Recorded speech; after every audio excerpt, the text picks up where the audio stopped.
It feels amazing to work on a TMNT game. Really, it's really a passion project. If I were going back in the past and telling my younger self, like, hey, you're gonna work on a TMNT game, I would be like, what? Like, that's amazing, yes. So yeah, it feels pretty cool.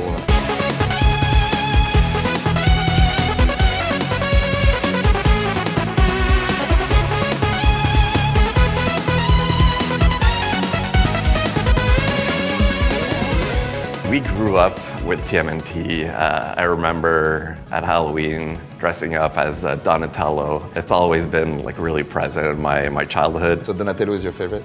Actually, Raphael is my favorite. Because we're already working on Streets of Rage 4, we already had in mind to do a beat them up. We started discussing with Nickelodeon, and then we met at GDC, and they told me that someone else was pitching the same kind of project than we were pitching. And yeah, we just decided to join forces. Yeah. The decision to go for the 87 TMNT is really because that's what we grew up with, and that's where our heart stayed. Right? Yeah. I think also that's what fans really wanted to see as well. There was a lack of seeing some 87 design coming back in some sort of way, and with a retro game it just makes sense. Working on the TMNT license is great, but working on the TMNT license from that era is even greater, because it just like makes, you know, so much nostalgia for us and for the people we work with. It just made sense, basically.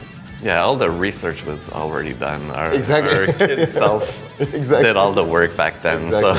So it was really exciting to go back to that time. I think also the beat 'em up genre was really at its prime around the 90s. So it just made sense to go back to that design and that era.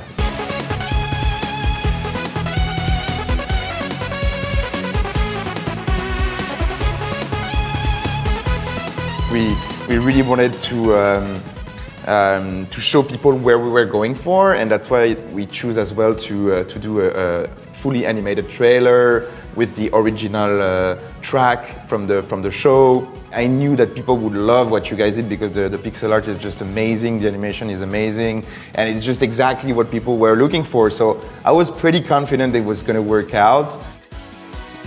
I feel like the TMNT games were really at its prime during the arcade era of the 90s. So it only made sense to go back to the roots. All the toys, the comics, the show, when we started working on the project, it all came back to me, kind of like even the toys I had back in the days, the ones that I really cherished, and that we could see in the game. It was just super exciting, because in the end, like, you can relive that period, and with a game like that, especially with those beautiful pixel art, it was just perfect with that design, and I'm glad that Nickelodeon let us do that, definitely. Yeah, that was definitely a dream. Dotemu and Tribute Games, I think, share the same passion for retro games.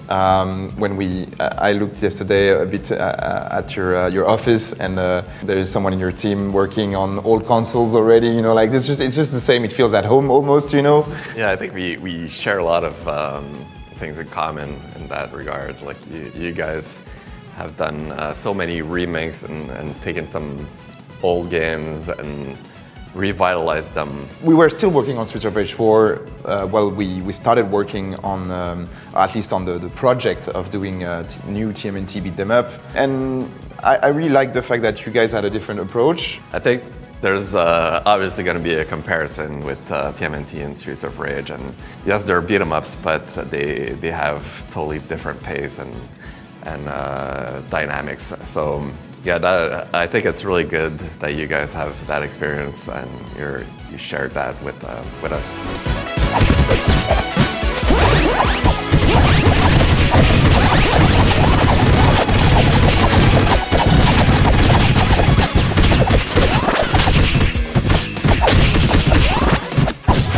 This is actually the second TMNT game that I've worked on.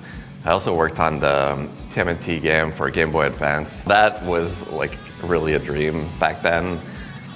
It still had its limitations, like the Game Boy Advance doesn't have really good support for multiplayer. And we all know that TMNT needs to be played for players. Yeah, so this is like a second chance at really doing the best project that we could imagine.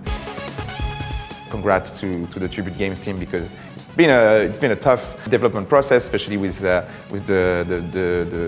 current situation with COVID-19. But the result is great, so really looking forward to it.